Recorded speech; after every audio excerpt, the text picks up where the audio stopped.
Mixed Morning. Health officials in New Mexico confirmed 8 additional COVID-19 cases in the eastern part of the state, as well as 253 statewide on Monday. 6 new cases were confirmed in Curry County and 1 more in Roosevelt and Quay counties. There now have been 199 confirmed virus cases in Curry County, 72 in Roosevelt County, and 7 in Quay County. Curry County has reported to confirm 61 individuals, along with 31 individuals in Roosevelt County that have recovered from the virus. Last week, Texas Governor Greg Abbott issued an executive order requiring all Texans to wear a face covering over the nose and mouth in public spaces and counties with 20 or more positive COVID-19 cases, with few exceptions. According to the press release, the governor also issued a proclamation giving mayors and county judges the ability to impose restrictions on some outdoor gatherings of over 10 people and making it mandatory that, with certain exceptions, people cannot be in groups larger than 10 and must maintain 6 feet of social distancing from others.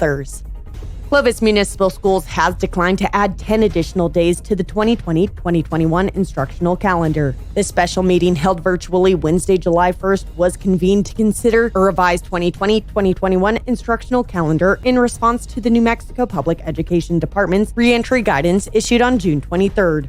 Strongly suggested by the NMPED, the revised calendar presented to the board included 10 extended learning days, 5 at the beginning and 5 at the end of the previously approved academic calendar. During the meeting, District Superintendent Renee Russ and members of her leadership team advised board members against adopting the revised calendar, one of the few reopening decisions the state has allowed local school districts to make.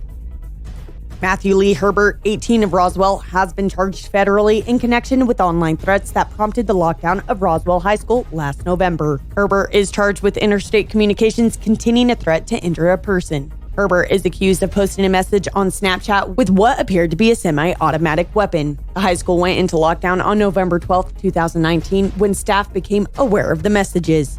A summons was issued for Herbert, who appeared in U.S. District Court in Las Cruces for his initial appearance on June 17th and a preliminary/detention hearing on June 22nd.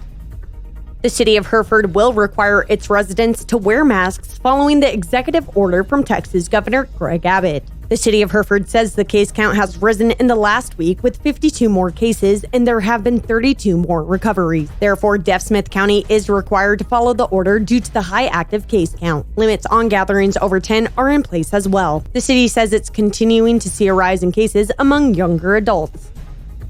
Governor Michelle Lujan Grisham on Tuesday delivered hundreds of millions of dollars for low-interest, low-risk loans to help small New Mexico businesses recover financially from COVID-19. The Small Business Recovery Act of 2020 allocates $400 million from the state's $5 billion severance tax permanent fund for loans to small New Mexico businesses and nonprofits, and almost $50 million for loans to local governments. Eligible businesses and nonprofits may borrow 2 times their average monthly expenses, up to a maximum of $75,000. The measure sets the interest rate at 1/2 the prime rate on the day the loan is made. The initial loan period is 3 years.